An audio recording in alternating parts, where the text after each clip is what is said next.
Assalamualaikum Assalamualaikum warahmatullahi wabarakatuh. Welcome to SMI Podcast. Gimana nih kabarnya teman-teman SMI Podcast? Semoga dalam keadaan yang baik-baik aja ya semuanya. Iyalah, kan dalam kondisi kayak gini nih kita tuh harus ngejaga kondisi kita, harus selalu sehat kan. Apalagi kita tuh harus kebanyakan kan work from home tuh. Harus tetap sehat, ya nggak? Iya bener banget, jangan lupa minum vitamin ya semuanya. Vitamin mahal. Ya tapi kan demi kesehatan, Pak. Iya, benar sih, benar. Oh iya, kita mau ngapain nih? Kita mau ngapain sih di sini, Pan? Ngapain ya? Tapi bentar. Kita belum kenalan nih sama teman-teman SMI Podcast nih. Ya udah, karena kan tak kenal maka tak sayang ya. Jadi kita kenalan dulu nih. Kenalin, nama saya Rifan Maulana. Nama saya Tasya Beriana. Kami berdua di sini sebagai caster untuk menyambut kalian nih, untuk bimbing kalian nih di acara SMI Podcast ini. Nah, tapi Pan, apa tuh? Di sini nggak cuma berdua loh, Pan. Kita bakalan kedatangan ngobrol bareng sama alumni dari asisten. Siapa? Industri. Tahu nggak, Pan? Oh, orangnya cantik banget, Pan. Asli. Oh, cantik alumni. Kayaknya kenal sih. Kasih clue nggak nih? Kayak langsung panggil aja deh. Langsung panggil aja, oke. Kita panggil aja Kak Sarah.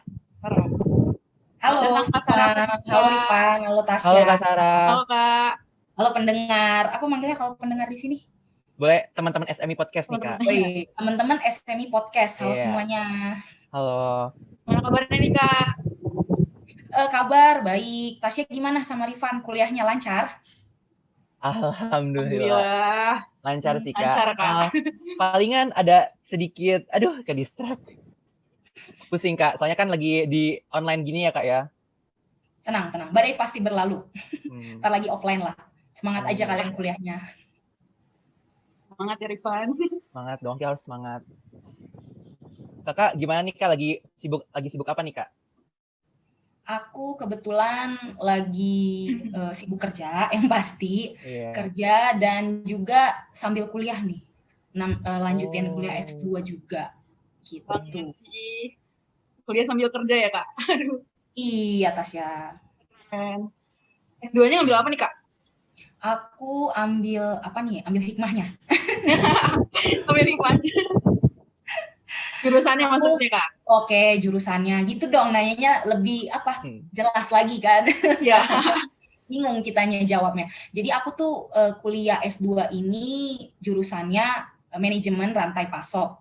Kalau misalnya kalian masih semester berapa ya? Semester 4 ya? Iya, Kak. Rantai pasok mungkin akan dapat di teknik industri semester 6 apa 7 gitu. Nanti kalian bakal belajar supply chain management gitu. Nah, aku memperdalam itu bidang itu sih di kampusnya MMT ITS, Magister Manajemen Teknologi ITS. Tahu kan ITS lah ya? Iya, tahu, Kak.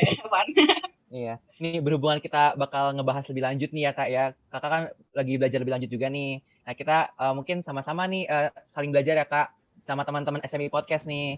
Nah, kebetulan nih kita bakal ngediskusi nih, Kak, tentang apa aja sih yang ada di studio manajemen industri.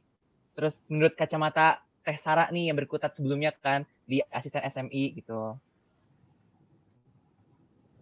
Iya, Rifan. Iya, Kak. Nih, kita sambil sharing-sharing aja nih ya, Kak, di sini. Kan waktu dulu tuh kakak kuliah pasti langsung tatap muka semua kan ya, nggak pernah ngejalanin kayak online sekarang gini. Nah, kakak tuh pasti ngerasain dong kesibukan kampus yang padat itu, kayak misalnya harus ngebagi waktu antara mata kuliah, antara praktikum, terus harus ngerjain tugas juga, belum lagi ada yang bentrok juga kan ya, Kak. Nah, itu tuh kakak dulu gimana sih buat manajemen waktu itu tuh? Oke, mungkin buat pendengar podcast ini teman-teman di sini, aku tuh basicnya angkatan 2014 ya. Aku masuk di tahun 2014 dan lulus di tahun 2018, pas lah 4 tahun gitu kuliahnya. Di angkatan aku, kalau misalnya flashback gitu kan, pada saat seangkatan kalian lah, istilahnya semester 4, itu tuh masa-masa di mana benar-benar enak banget deh rasanya gitu kan. Kalau masih semester 1-2 kan istilahnya masih harus ikutin proses inilah ya, kaderisasi, benar sekali. Jadi lebih sibuk untuk kaderisasi gitu semester 1-2. Nah, semester 3-4 itu di mana aku tuh mengeksplor apa minat aku di kampus, bidang-bidang apa yang aku bakal tekuni selama mungkin 2 tahun lagi gitu kan masa perkuliahannya. Nah, aku sendiri dulu memang aktif juga di organisasi kampus. Itu ada HMTI juga, ada Kopmatek juga, pernah juga ikut DPM. Di HMTI sendiri sebenarnya aku bukan anggota HMTI tapi BPH-nya. Tahu kan BPH? Masih ada kan? Pengawas himpunan ya, Kak? Iya, benar. Badan Pengawas Himpunan yang dipilih per angkatan 3 orang dulu waktu itu. Kalau sekarang gimana ya sistemnya? Masih sama, Kak. Oh, masih sama. Jadi kita sharing-sharing aja ya zaman aku sama zaman kalian gitu gimana? Iya, benar banget. Iya, nah kalau aku di SMI sendiri, seingat aku ya, aku masuk itu di semester 5 mau ke 6 deh kalau nggak salah. Atau iya, 5 ke 6 atau 6 ke 7 ya. Soalnya aku ingatnya udah mulai KP di situ. Udah mulai KP. Sistem kami tuh di angkatan 2014 ya rekrutmennya itu termasuk paling belakangan di antara lab-lab lain. Jadi kan di Teknik Industri Untirta ada 4 konsentrasi, 4 lab lah ya. Itu kan yang pertama LC Pro, terus ada juga Osidanka, ada juga ergonomi ya kan RSKE, dan yang terakhir kan SMI Studio Manajemen Industri ya kan. Nah, di angkatan aku 2014 rekrutmennya itu tuh paling belakangan di antara lab-lab lain. Tapi memang kalau dari pengalaman aku niatkan untuk pengen menekuni bidang manajemen. Kenapa manajemen? Karena basically aku suka gitu pelajaran-pelajarannya. Terutama di situ kan awalnya tertarik dengan bidang psikologi industri. Gitu. Tapi ini sebelumnya, Kak, tadi kan Kakak bilang kan perekrutan lab itu kan waktunya beda-beda ya, Kak ya? Iya, benar. Nah, itu tuh Kakak tuh kayak kenapa gitu, Kak, milih laboratorium SMI daripada 4 lab yang lainnya, Kak? Iya, memang aku tertarik, tadi kan aku ceritain, basically aku tertarik sama psikologi industri. Karena juga dulu itu mau ambil psikologi, sempat udah keterima tuh di Undip. Tapi aku lebih milih teknik industri karena pertimbangan, kalau teknik industri semua dipelajarin kan, psikologi dapat. Tapi kalau anak psikologi belum tentu dapat belajar teknik gitu kan. Sementara di teknik industri sendiri paling banyak kelebihan menurut aku ya. Aku kenapa mau ambil jurusan teknik industri karena bidang kerjanya akan sangat luas gitu. Ketika nanti kita lulus, kita udah punya skill set yang emang dibutuhin sama industri gitu istilahnya. Dan kalau untuk jenjang karir, teknik industri tuh paling pas, paling cocok karena untuk dipromosikan sebagai manajer dia cepat gitu, ya kan? Yang aku rasain sih kayak gitu di selama 2 tahun aku lulus ya, hampir 3 tahun lah ya, dari 2018 aku lulus kerja sampai sekarang 2021 ya, gitu. Nggak jauh beda sih, Kak, sama Ripan juga. Kayak Ripan tuh sama kayak Kakak gitu. Awalnya tuh tertarik juga nih tentang manajemen gitu, manajemen kayak gimana, terus mau ngedalamin lagi tuh manajemen tuh kayak apa sih gitu tuh. Kalau Tasya gimana tuh, Tasya? Kalau dari aku ya nih, Kak ya, dulu tuh pas maba tuh kan kayak kunjungan lab gitu kan ya, Kak, kayak semua lab dimasukin gitu kan, kayak pas masuk RSKE, terus masuk ke LC, terus masuk ke SMI. Nah, nggak tahu kenapa pas masuk ke SMI itu kayak ada feeling aja gitu, Kak, kayak ditunjukin barang-barang inovasi, kayak saya tuh lebih suka aja gitu tuh, kayak gitu tuh, kayak lebih suka ke manajemennya gitu. Oh, ini keren banget sih udah masuk SMI.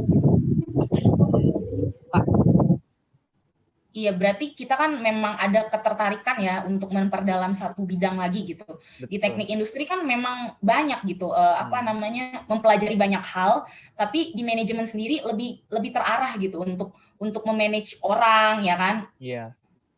Kayak gitu sih. Berarti ada dong kesamaan di kita nih, sama-sama tertarik untuk mempelajari manusianya gitu, manajemennya. Bagaimana secara ekonomi juga, ya kan? Belajar juga di SMI. Oh iya Kak, mau nanya nih, perbedaan opini Kakak soal SMI itu sebelum Kakak masuk jadi asisten SMI sama sebelum sudah dan sebelum Kakak masuk ke SMI itu gimana sih Kak rasanya? Atau suka dukanya Kak? Atau gimananya Kak itu Kak? Boleh diceritain nggak buat teman-teman semua biar tahu? Itu yang menarik sih, karena itu kan tadi aku cerita kalau di angkatan aku rekrutmennya paling belakangan kan. Paling belakangan. Nah, kalau di lab-lab lain mungkin beda angkatannya, gapnya mungkin 1-2 tahun. Nah, sedangkan di SMI lain, aku melihat abang tetehnya itu udah ada yang lulus kuliah, udah ada yang jadi alumni, tapi tetap ada di sana karena memang praktikum PTI 3 itu yang kita pegang, SMI pegang itu mereka gitu. Artinya, oh ini abang teteh yang udah lulus tapi masih mau di SMI ya, maksudnya wah mereka ini ya loyal juga ya gitu. Aku melihat apa ya, cara pandangnya ya pasti lebih daripada yang lain gitu. Maksudnya aku juga suka sharing-sharing juga sama mereka gitu, kendala pada saat kuliah, karena kan aku orangnya juga pengen tahu nih apa sih yang mereka pelajarin dulu waktu kuliah, lab SMI itu kayak gimana. Dari luar tuh aku melihat wah sepertinya di SMI orangnya bijak-bijak ya, apalagi pinter memanage orang manusia gitu kan. Udah gitu pinter juga dalam hitung-hitungan ekonomi gitu kan. Yang aku pikirkan sih waktu itu begitu, dan juga melek teknologi dong, karena kan praktikum pemrograman komputer ya mata kuliahnya ya, Iya, PDK benar, ya. benar, Kak. Kita yang pegang. Jadi, wah kompleks ya di SMI itu. Aku mau belajar semuanya, aku mau tahu semuanya. Itu sih pertama motivasinya. Jadi ketika nanti aku kerja, minimal aku pernah bersinggungan lah. Walaupun aku juga belum tahu nih kerja mau ke bidang mana gitu. Nah, tadi kan yang sebelum kakak menjadi itu ya kayak sebelum menjadi apa asisten lab. Nah, pas kakaknya jadi asisten lab gitu kak, gimana sih perasaan kakak gitu tuh? Apakah Pada sesuai saat dengan yang itu yang kakak ekspektasiin gitu, atau malah kayak kayaknya wah banyak tekanan banget gitu kak? kalau tekanan relatif ya Rifan ya. Iya. Maksudnya kalau kita enjoy dengan tekanan itu, aku yakin kita nggak ngerasa kelelahan ya, aku bilang kelelahan untuk menjalani itu, karena kita suka sama itu. Kita akan spend waktu lebih banyak untuk itu. Aku sendiri sih senang-senang aja waktu itu ya, pada saat aku sambil ngerjain skripsi waktu itu untuk ngurusin project PTI 3 kan. Project PTI 3 tuh aku ngerasa enjoy aja pada saat jadi asistennya. Banyak sih yang kalau dibilang berat pasti ada beratnya. Yang berat itu ketika kita udah lulus dan dan tetap jadi asisten untuk mempraktikumkan ini kita mahasiswanya gitu kan, yang di bawah kita lah gitu kan. Itu yang berat, dan ternyata memang seperti yang apa aku pikirkan sih sebenarnya. Ya kalau mau jadi asisten nggak boleh hitung-hitungan. Kenapa nggak boleh hitung-hitungan? Karena kamu sendiri yang apply waktu saat jadi asisten, itu tahu dong konsekuensinya. Ketika kamu apply untuk satu jabatan, baik itu di organisasi, di kemahasiswaan, atau juga berkuliah gitu kan. Ketika kamu udah kontrak mata kuliah A nih misalnya, kamu bertanggung jawab untuk satu semester itu mengerjakan dengan baik. Artinya gini, kamu datang kuliah dengan baik, kamu ikut UTS ujian dengan baik, dan hasilnya pasti nggak bakal mengkhianati proses dong, ya kan? Betul. Nah itu sih yang aku enjoy sih. Cuman memang pasti ada hal-hal yang berat. Nah yang tadi aku singgung itu, ketika kita udah lulus dan ya namanya juga nggak memungkiri ya, ada juga lah dari orang tua ingin bisa cepat kerja gitu kan. Itu pasti yang berat. Oh ya nih kak, tadi kan singgung-singgung tentang kerja nih kak nih. Ya, kan pasti kan kakak kayak pernah ngelaksanain KP, terus ada juga skripsi. Nah itu tuh kan pasti kayak ada dasarnya gitu kan kak. Terus kayak ngambil topiknya tuh, kalau yang saya bayangin tuh pasti susah banget gitu ngambil topik sama metodenya gitu kak. Nah kakak tuh pertimbangan ngambil kayak metode sama topik itu gimana gitu waktu KP? Mungkin bisa diceritain kak nih. Aku sebelumnya mau nanya nih, kalau Rifan tuh bilang susahnya seperti apa? Apa udah pernah lihat bukan bukunya apa ya bilangnya, laporan tesis atau laporan KP udah pernah lihat apa belum? Makanya aku mau tahu semana sih susahnya Rifan gitu. Kalau bayangan saya tuh kan kayak jadi awal pengalaman kerja gitu, maksudnya kayak aduh takutnya salah itu salah ini gitu. Tapi kan masih belajar juga kan, nggak apa-apa ya kak ya. Cuma kayak ngeliat itunya sih kak gitu, takut ribet gitu, masih bayangan gitu tuh. Iya, karena kamu mungkin masih semester 4 belum banyak mata kuliah atas yang diambil atau mata kuliah SMI, karena kan rata-rata mata kuliah SMI nanti dapatnya semester 5 ke atas kan ya. Iya. Mungkin udah ada sekarang beberapa yang dapat, tapi banyakan atas gitu aku bilangnya. Kalau masih sama kurikulumnya. Nah, kalau aku sendiri waktu KP dulu nih kerja praktek. Kerja praktek itu aku di PT Krakatau Bandar Samudra. Kalau teman-teman tahu itu pelabuhan yang ada di Cilegon, ya kan? Itu aku ambil tema tentang kepuasan sistem manajemen. Jadi ada portal di perusahaan itu, terus aku analisis ke usernya apa sudah puas atau belum atau mau ada perbaikan. Itu kerjasama sama departemen IT-nya, karena aku kan ditempatkan di departemen IT dan sistem manajemen. Iya. Untuk metodenya sendiri sebenarnya kalau kuliah itu sih ya Van ya, aku mau sharing juga buat teman-teman. Yang penting itu sih kita banyak baca dan banyak diskusi juga sih sama dosen. Terutama kan nanti KP itu dikasih dosen pembimbing. Ada dosen pembimbing juga dan ada juga bukan dosen ya, kalau di lapangan itu koordinator lapangan. Bukan koordinator lapangan ya, pembimbing lapangan. Iya, pembimbing lapangan maksud aku ya. Jadi nanti ada pembimbing lapangan yang mana itu biasanya ya entah itu kepala departemen yang tempat kita KP ya kan, atau mungkin seseorang yang ditunjuk pokoknya di perusahaan itulah pembimbing lapangan kita untuk menentukan tema gitu. Kita banyak diskusi lah sama dua orang ini. Kenapa? Karena mereka yang paling tahu nih, yang satu di bidang akademisi apa sih yang update nih ilmu pengetahuan apa yang bisa diterapkan di perusahaan ini, dan yang kedua memang orang lapangan gitu yang butuh dan perlu apa yang dieksekusi di lapangannya gitu. Banyak diskusi dengan dua orang ini, ketemulah ide gitu kan, atau ketemulah tema. Nanti kita cari lagi, kita gali lagi lewat jurnal. Nah itulah kalau kuliah itu lebih banyak baca juga sih. Aku encourage buat teman-teman juga untuk banyak baca, terutama jurnal internasional. Nantinya itu akan diperlukan ketika kita nyusun skripsi juga. Jadi kita nggak kaget nih ketika skripsi, wah banyak banget ya jurnalnya yang harus dibaca. Karena skripsi dan KP sendiri menurut aku adalah proses kita dengan tulisan kita sendiri gitu. Kalau sekarang mungkin teman-teman praktikum PTI ya. Iya.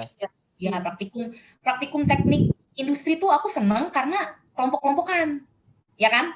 Ya. Kalau mata kuliah mungkin sendiri-sendiri, tapi kalau praktikum kelompok-kelompokan enak dong, bisa bagi-bagi. Kamu ngerjain bab 1 2, aku bab 3 4 gitu kan. Tapi nanti ketika kita KP dan skripsi itu bakal sendiri-sendiri.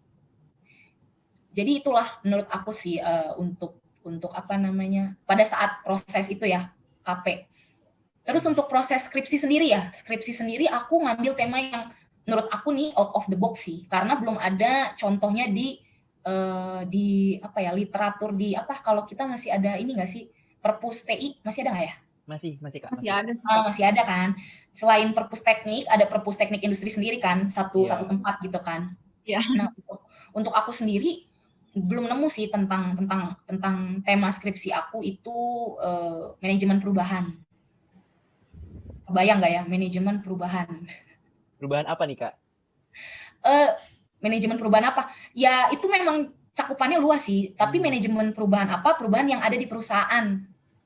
Misalnya perusahaan itu mau merubah bisnis proses yang ada di dalam, gitu, atau menambah yang ada SDM yang ada di dalamnya gitu. Jadi dia sesuai dengan zamannya gitu. Kalau zaman sekarang kan harus relate ya, bahasa anak sekarang kan. Perusahaan juga harus relate sama kebutuhan di pasar. Apa-apa aja itu yang disebut manajemen perubahan. Itu aku dapat mata kuliah semester 6 semester 6 atau 8 aku lupa. Semester genap sih. Itu yang ngajar Bu Putiri. Nah, aku terinspirasi dari situ untuk ambil tema skripsi gitu. Jadi ada banyak mata kuliah yang nanti kalian pasti dapat mata kuliah pilihan ya kan? Iya. Mata kuliah pilihan, kalian cari-carilah apa nih judulnya. Saya mulai tertarik karena judulnya kok manajemen perubahan. Awalnya juga aku kayak Rifan nih, apa tuh perubahan apa sih gitu. Perubahan apa sih? Jadi kan dari mata kuliahnya sendiri udah bertanya-tanya kita kan, jadi interest gitu kan. Kayak dulu juga manajemen rantai pasok, resiko rantai pasok. Ada resiko dan ada rantai pasok. Itu aku ngambil, walaupun bukan bidang SMI ya aku bilang. Jadi bersyukurnya kita di teknik industri bisa explore yang berbeda gitu. Kalau mungkin sekarang di pemerintah bilangnya kampus merdeka ya? Iya, kampus merdeka. Ya, kita bisa ambil di luar dari mata kuliah wajib kita ya kan? Gitu nggak kira-kira? Iya, benar. Nah, itulah aku juga nge-explore bidang-bidang mata kuliah yang ada di teknik industri, walaupun aku memang waktu itu udah jadi asisten SMI, tetap aku explore kayak gitu sih. Buat teman-teman yang interest nggak apa-apa, ambil aja. Iya nih Kak, aku mau balik lagi ke KP ya Kak. Tadi kan kata Kakak kalau masuk ke perusahaan itu nanti dibagi gitu kan ya Kak, bukan keinginan kita sendiri. Itu pertama kali kakak ngerasain nggak sesuai sama yang kakak pengenin itu gimana ya, Kak? Maksudnya gimana? Yang nggak sesuai sama aku pengenin? Kayak misalnya kita pengen divisi ini loh, tapi kita kebagiannya divisi ini gitu. Cara menghadapinya atau apa nih, Tasya? Ya Konteksnya. bisa dalam cara menghadapinya atau pertama gitu kayak ngerasa shock dulu atau gimana gitu. Oh, cerita tentang gimana aku menghadapi apa yang nggak sesuai dengan ini ya, dengan passion aku lah istilahnya kalau Iya. sekarang. Iya, kan. benar, Kak. Kalau aku menghadapi yang kayak gitu ya, aku dibawa santai aja sih, dibawa santai. Maksudnya gini, aku juga sebenarnya rada-rada takut waktu itu ditempatin di IT. Kenapa di IT ya? Kan aku nggak terlalu relate banget sama IT gitu kan. Walaupun aku asisten SMI kan, tapi kan nggak terlalu jago lah gitu untuk pemrograman istilahnya gitu. Aku mikirnya takut, pasti pertama takut nanti disuruh project apa nih sama atasan yang ada di pembimbing lapangannya gitu kan. Tapi lama-lama kita komunikasi juga dong sama pembimbing lapangan, sama satu departemen, ada beberapa orang kan di situ. Lama-lama ya kita tahu tugas mereka, kita nggak mesti sejago mereka, kita kan cuma anak magang. Akhirnya aku sampai pada kesimpulan itu, menghadapi rasa takut itu dan ya berdamai aja sama ketakutan kita. Ternyata ketakutan kita nggak seperti apa yang kita bayangkan. Ternyata mereka menawarkan, oh kalau gitu kita kasih opsi aja, kamu kan di bidang manajemen kan, kita juga ada sistem manajemen nih. Ya udah, kita belum pernah ada review tentang aplikasi atau program yang kita luncurkan kepada user-user ini, belum ada gitu. Ya udah coba aja kamu bikin untuk survei kepuasannya seperti apa gitu. Adakah perbaikannya? Jadi mereka selama ini bikin sistem di perusahaan diluncurkan, tapi nggak ada feedback gitu dari usernya. Sementara kalau zaman sekarang kan itu perlu banget ya nggak? Kita mau kembangin apps tertentu nih, misalnya apps aplikasi ojek online atau e-commerce ya kan? Iya, Pasti kalau perlu kita banget. Ya, mengembangkan itu harus ada feedback dong dari usernya, dari pemakai gitu kan. Nah, itulah dikasih titik temu sama pembimbing lapangan juga. Gitu. Jadi mulai dari nol ya ibaratnya kayak. Iya, hadapi aja rasa takut. Maksudnya toh apa sih yang bakal terjadi sama anak magang gitu. Kamu nggak bakal disuruh lebih kan daripada yang karyawannya gitu. Justru kita mahasiswa untuk melihat nih apa sih sisi-sisi yang belum dikerjakan sama karyawannya, kenapa nggak dikerjakan gitu. Bisa aja kan karena memang mereka nggak ada waktu untuk ke sana. Jadi kita sebagai mahasiswa ya ikutin aja apa maunya mereka dan apa kebutuhannya mereka.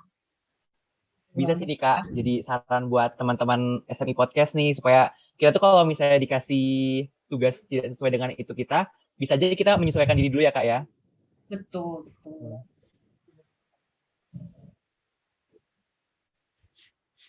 Oh ya Kak, kakak kan udah pernah ngerasain ya jadi asisten SMI. Itu favorite things terkait SMI itu apa sih Kak yang udah pernah kakak rasain? Favorite things-nya ya? Iya. Aku tuh paling suka SMI tuh adem banget, gak tau kenapa ya. Mungkin karena cat warnanya Tosca ya? Iya, adem gitu ya Kak bawaannya. Iya, adem aja gitu bawaannya, kayak kalau dibilang tuh lab angin gitu ya. Kalau Avatar elemen anginnya gitu. Elemen angin. Itu yang pertama aku rasain ya, kayak ya udah enjoy aja di situ. Tahu-tahu kalau aku nih ya sambil nunggu kuliah, apalagi semester atas kan, kita jadi asisten lab tuh pas semester atas gitu kan. 567 lah aku bilang, 67 678 itu ya kalau kita nongkrong dari jam 10 tahu-tahu nggak berasa udah jam 4 sore di situ. Kita ketemu sama teman-teman yang lain, sering juga lab SMI itu dijadiin base camp karena kan TI itu kuliahnya masih di atas nggak ya? Iya, masih masih lah ya, di ruang 3 titik berapa tuh yang di atas tuh sederet, iya ya kan? Iya masih di situ. Jadi kalau teman-teman nunggu, ya entah di depan lab, entah di dalam lab, entah di ruang asisten, ada juga kok yang numpang ngadem di ruang asisten kayak gitu. Berarti nyaman banget nih ya, berarti ya di nyaman banget. Dosen-dosennya juga enak, asik gitu. Kalau misalnya kadang Pak Akbar, Bu Nuraida datang ke lab, Bu Putiri gitu. Kalian masih pada kenal nggak sih kalau kuliah gitu? Ketemu mereka nggak? Udah ketemu mereka belum? Udah Kak. Udah lah ya. Bu Putiri pertama. dosen-dosen SMI gimana? Gimana menurut Rifan, menurut Tasya dosen-dosen SMI? Asik sih, baik kok Kak. Menurut saya sih asik-asik sih Kak. Bu Tiri. Baik Bu Bu Tiri asik. Asik banget. Waktu ngajar asik banget. Oh iya Kak, mungkin ada nggak Kak mau nanya nih Kak? Ya. Mau nanya pengalaman Kakak gitu tuh Kak yang paling teringat gitu, pokoknya paling berkesan gitu waktu jadi asisten lab itu apa Kak? Pengalaman paling berkesan itu adalah mungkin nggak nyambung ya. Waktu aku ngerasain gempa di Cilegon dan aku di ruangan asisten lab di lab SMI, ya itu tadi aku bilang kan saking nyamannya, aku tuh bisa misalnya hari Sabtu atau Minggu libur gitu kan. Aku kan anak kosan nih, rumahku di Bekasi. Jadi kalau Sabtu Minggu nggak pulang, ya aku kadang main ke lab gitu kan. Aku ngerasain gempa di situ, tapi tetap nyaman dan ya udah rebahan aja gitu di ruangan asisten itu ya kan. Padahal itu seingat aku dulu ruangan kaca, tahu kan ruangan kaca itu baru dibikin kan, baru dibikin banget itu untuk akreditasi deh kalau nggak salah. Terus gempa lah, aku sendirian kondisinya di situ. Di sebelah kan ada lab OSIK ya. Ada juga teman asisten Sherin tuh namanya. Nah itu dia udah keluar. Gempanya kan cuman paling 10 detik 15 detik ya. Nah aku pikir aku kecapean, apa karena aku seharian di sini ya, apa masuk angin apa gimana gitu kan. Tapi aku tetap positif thinking, nggak mau keluar gitu dari lab saking nyamannya apa magernya gitu kan. Akhirnya aku keluar juga, terus ngelihat Sherin, karena Sherin juga kan keluar kan, buka pintu kan, kedengeran dong kalau buka pintu di lab sebelah ya kan. Nah itu katanya, kerasa nggak gempa, kata Sherin kan ke aku. Emang gempa ya? Iya gempa tahu. Terus aku kayak ketawa-ketawa aja, oh gempa pantesan aja goyang-goyang kacanya, untung gue nggak ditimpa kaca gitu kan. Pengalaman paling teringat-ingat lah kalau aku. Dan sisanya banyak banget, mulai dari nongkrong sampai malam sama asisten-asisten yang lain, ngerjain tugas, lab dipakai buat musma luar biasa, musma LB, pernah deh gitu. Banyak kejadian di lab SM itu, baik untuk kita asisten ataupun juga untuk dipakai untuk organisasi lain gitu. Seru banget ya. Iya. Oh ya nih Kak, mau nanya lagi nih Kak. Kan tadi kan udah udah skripsi nih. Nah, sekarang mau nanya tentang dunia kerja nih Kak. Iya. Ilmu apa sih Kak yang didapat dari laboratorium SM ini khususnya yang paling dipakai banget, paling useful banget waktu di dunia kerja? Yang paling kepake ilmu SMI, aku nggak tahu ya ini ilmu SMI atau enggak. Cuman yang pasti cara menghadapi orang. Gimana kita bisa menghandle orang di atas kita, atasan kita, ataupun teman-teman rekan-rekan sejawat kita gitu yang sama gitu, levelnya staff lah aku bilang ya kalau di pekerjaan. Itu menurut aku terbentuk continue, artinya dari mulai aku masuk kuliah sampai aku jadi asisten SMI itu terbentuk. Kemudian kalau skill khusus di SMI ya, ngadepin praktikan itu nggak mudah loh, ngadepin praktikan yang tengil-tengil apalagi nanti nih kalau kalian udah jadi asisten nih, itu nggak mudah menurut aku. Gimana kita bisa saling menghargai gitu satu dengan yang lain untuk apa? Untuk tercipta praktikum PTI yang baik, yang lancar gitu, yang bisa yang hasilnya nanti memuaskan gitu untuk kita asisten dan untuk praktikan juga. Praktikan nggak mau dong dapat nilai praktikum C atau B, pasti pada mau A ya kan? Iya. Praktikum gitu kan. Nah, tapi gimana caranya kita sebagai asisten pada saat itu aku dan rekan-rekan aku untuk bisa menghandle itu gitu kan. Belum lagi kalau misalnya pada saat kita udah aku bilang rekan-rekan asisten itu membagi waktu beberapa teman aku juga udah ada yang kerja kan waktu kita mulai praktikum PTI 3 itu, membagi waktu supaya bisa berjalan nih tetap, apalagi waktu itu asistennya cuma berlima, kebayang nggak tuh, berlima menghandle angkatan 2015 hampir 100 orang ya seingat aku.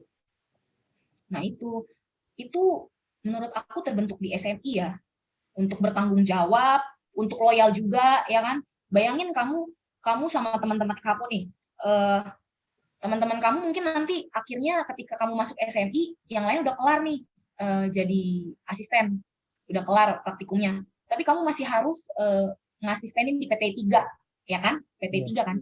Benar. Nah itu kamu belajar gimana tanggung jawab dan loyalitas itu, bagi waktu, manajemen waktu, ya kan?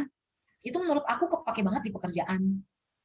Apalagi nanti nih mungkin Tasya nih calon-calon koordinator praktikum, entah itu PDK atau PTI 3 nih. Aku doain supaya Amin. Amin teh. Itu sangat-sangat apa ya? Aku rasakan, aku kan jadi koordinator juga praktikum PTI 3. Itu harus nyusun modul juga dari teman-teman. Memang kan dibantuin teman-teman, tapi kan secara kerangka berpikir tetap koordinator kan yang memikirkan itu, menyatukan pikiran itu untuk jadi modul. Itu juga nggak mudah sih menurut aku, dan kita belajar gitu dari situ, jadi banyak hikmahnya lah nanti kayak gitu. Seru banget. Berarti gini ya Teh ya, buat teman-teman SMI nih, teman-teman podcast SMI ini, berarti kita tuh harus nyiapin soft skill kita ya Teh ya, mengasah untuk soft skill kita di dunia kerja nanti. Iya, lebih ke kata kamu menyiapkan benar dan mengasah. Karena sebenarnya ketika orang dikasih tanggung jawab itu, dia akan belajar gitu. Ya kan? Benar. Sama kayak kalian nih, tadi aku bilang ngontrak satu mata kuliah. Kalian bertanggung jawab selama 1 semester itu untuk bisa gimana caranya lulus di mata kuliah itu, ya kan? Betul. Kalau nggak bisa dan nggak bertanggung jawab, hasilnya apa? Bisa aja nanti ngulang semester depannya, gitu.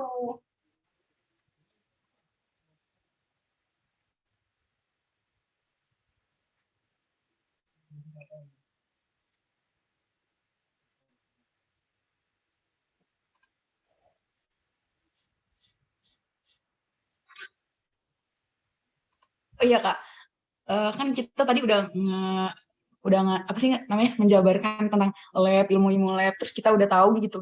Kalau buat SMI, Kakak punya saran nggak sih buat teman-teman semuanya yang mungkin minat nih buat masuk jadi asisten SMI setelah mendengarkan podcast yang kita buat ini Kak? Terus atau kalimat semangat gitu buat teman-teman yang lagi dengerin gitu Kak, untuk ngejalanin kuliahnya gitu. Oke, Tasya. Jadi aku ngasih ini ya, kata-kata motivasi gitu. Motivator dong aku. Aku senang banget sih bisa sharing-sharing sama Tasya sama Rifan nih. Kalian pastinya menyempatkan waktu kan untuk bisa diskusi, sharing-sharing sama aku di sini. Untuk overall ya, aku mungkin jauh dari sempurna waktu saat kuliah gitu. Tapi aku mau kasih sharing aku yang tadi itu, jadiin kalian tuh, diri kalian itu punya goals dalam setiap apa yang kalian kerjakan selama masa perkuliahan. Nah, kalian tuh mungkin telat kali ya, mungkin telat, tapi nggak apa-apa, selama masih bisa dibikin goals-nya itu sekarang, bikin goals, tulis atau catat goals kalian apa nih. Selama berkuliah saya mau IPK harus terjaga 3 gitu misalnya. Saya mau jadi asisten lab SMI. Itu aku tulis loh, aku tulis kan dulu waktu kaderisasi ada tulis-tulis gitu nggak sih? Aku ingat aku ada deh. Ada nggak ya Rifan? Tulis gitu ada sih Teh kayaknya Teh. Seingat aku sih ada tugas yang harus tulis kayak gitu kan ya. Nah, itu tetap aku pegang, bukunya masih ada gitu kan. Dan akhirnya aku checklist satu-satu apa yang aku tulis gitu. Menurut aku nggak ada motivator yang paling bagus selain diri kita sendiri. Nah, diri kita sendiri itu yang harus lebih baik lagi dari hari ke hari. Karena apa? Karena kita melihat goals kita apa, tujuan kita apa, selama berkuliah maunya apa nih, kayak gitu sih menurut aku. Gak mesti sama tiap orang. Mungkin ada yang mau tetap di jalur aman dia untuk kuliah pulang, atau kuliah dan organisasi saja, atau kayak kita ini, mungkin teman-teman ada yang kuliah, organisasi, asisten, ya kan? Iya, betul. Iya, pilihan banyak. Tapi tentukan apa yang mau kalian jalani, karena jangan berpatokan sama orang lain, itu sih. Berpatokanlah pada diri kalian di hari sebelumnya. Jadi kalian akan lebih baik lagi hari ke hari sesuai dengan apa yang kalian tulis, apa yang kalian cita-citakan. Gitu. Waduh, makasih banget nih Teh atas sarannya nih Teh. Termotivasi. Motivasi ya. Harusnya kamu sendiri yang bikin motivasi untuk diri kamu, gitu, ya kan? Betul. Rifat dan Tasya nih, dan teman-teman pendengar semuanya.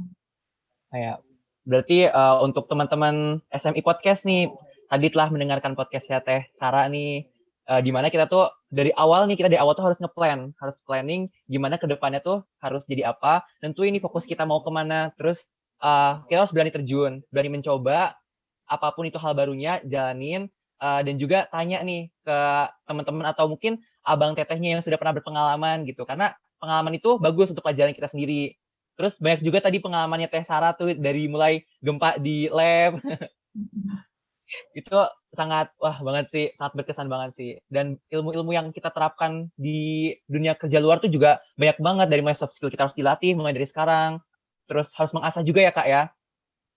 Iya, tentu aja gitu. Karena kan di dunia kerja ini ya, selama aku terjun ya baru 3 tahun lah, masih sedikit lah. Nanti mungkin kalian akan nemuin abang teteh yang lebih lama dari aku. Dunia kerja itu tetap kita harus belajar lagi dari awal, dari nol. Makanya pada saat berkuliah, pintar-pintarlah mencari metode apa yang bisa cocok untuk kalian mempelajari satu hal yang baru. Bisa itu ditulis, bisa itu didengarkan. Misalnya kalian cari-cari literatur tentang, kalau aku nih kan kerjanya di bidang procurement nih. Mungkin buat teman-teman pendengar yang belum tahu, aku tuh procurement sekarang ya, tahun 2021 ini, di mana kita rekaman bulan Mei, aku masih bekerja di PT Home Center Indonesia, atau mungkin kalau teman-teman tahu toko Informa yang ada di mall-mall itu aku kerja di back office-nya di Puri Kembangan, Jakarta Barat, sebagai procurement officer gitu. Kalau kalian nanti nih harus searching sih, apa sih procurement? Nah, jadi biar ada rasa ingin tahunya gitu. Sebelumnya aku kerja di purchasing di pabrik aluminium Alexindo di Bekasi. Selama aku kerja itu memang belajar hal baru lagi sih, nggak ada yang spesifik. Oh ini nanti ada di sana gitu. Enggak juga, hal-hal baru lah kalau aku ya di bidang aku nih sekarang gitu. Ya makasih banyak nih Teh. Aduh ya Allah. Jadi saran-sarannya tuh sangat memotivasi saya, Kak Tasbir juga ya Kak ya. Iya. Nah, tapi gimana ya Kak ya? Itu tuh kayaknya udah mau di penghujung gini nih Kak. Padahal mau nanya-nanya lagi nih saya sama teman-teman SMI Podcast nih. Tentu aja boleh dong nanya.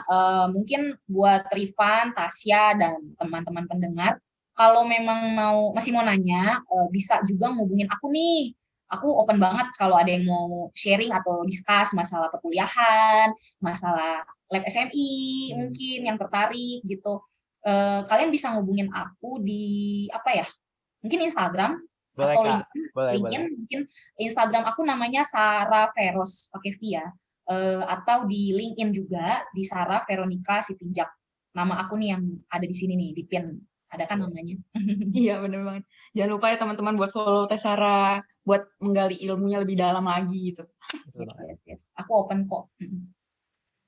Aduh, gimana, sedih juga nih Teh. Tapi sebelum kita udahan nih Teh, kita ada sesuatu nih buat Teh. Apa tuh? Apa ya? Apa ya? Ini nggak itu ya sih Teh, nggak begitu mahal, tapi sangat berharga gitu Teh. Nah, terkenang nanti aku. Wah ini sangat buat kenang-kenangan sih Teh. Ini salah satu kenangan dari kita, karena kita udah banyak mendapatkan ilmu dari Teteh ya Teh. Apa tuh Tasya, Rifan? Apa tuh? Aku tutup mata nggak nih? Tutup mata. Kalau online gini lucu ya. Dadah. Dadah. Terima kasih. Ya, terima kasih juga Teteh. Ini ada plakat dari kami untuk Kakak yang telah berpartisipasi sebagai narasumber, yang telah udah menyempatkan waktunya juga nih untuk ikut SMI Podcast. Iya, terima kasih Rifan, terima kasih Tasya dan teman-teman asisten magang nih ya, SMI ya. Semoga keterima semua ya. Amin. Ya, mungkin buat teman-teman yang mau tahu lebih lanjut mengenai SMI Podcast, untuk bisa like dan komen dan subscribe channel YouTube-nya. Kemana nih Kak Tasber? Jangan lupa like, comment, and subscribe at SMI Untirta. Ya, dan juga bisa cek nih kayak mau nanya-nanya apa-apa di Instagram SMI Untirta, atau mau cari tahu lebih lanjut nih mengenai manajemen, atau mau tanya-tanya apa gitu, bisa ke Instagram @SMI Untirta. Ya, mungkin saya Rifan Maulana dan saya Tasya Berliana serta Teh Sarah Veronica selaku guest star pamit undur diri. Oh iya Teh. Iya punya ini nih, punya apa nih? Punya apa ya, Pan? Apa nih? Punya ada kayak jargonnya gitu nih Teh. Ya, apa tuh jargonnya? Dulu ada jargonnya nggak Teh? SMI waktu Ada dong. Kayaknya masih sama deh, Teh. Masih sama deh, masih sama Masih deh sama kayaknya. sih. Ayo coba gimana. Ke atas biar mau contohin tuh. Rifan dulu deh. Oh ya udah. Jadi tunjuk-tunjukkan ya. Management is ours. We say it loud because we are proud. Keren. Sama nggak Kak? Sama. Iya. Mungkin bareng-bareng kali ya Kak. Hours. Kalau kita lebih pendek lagi sih. Bareng-bareng kali ya Kak. Management is ours. We say it loud because we are proud. Ayo. Oke. 1, 2, 3. 3. Management is ours. We say it loud because we are proud. Yeay. Ya buat masih teman-teman hafal ya. buat teman-teman SME Podcast, terima kasih sudah nonton. Mungkin kita bisa ketemu di segmen selanjutnya. See you next time. Dadah.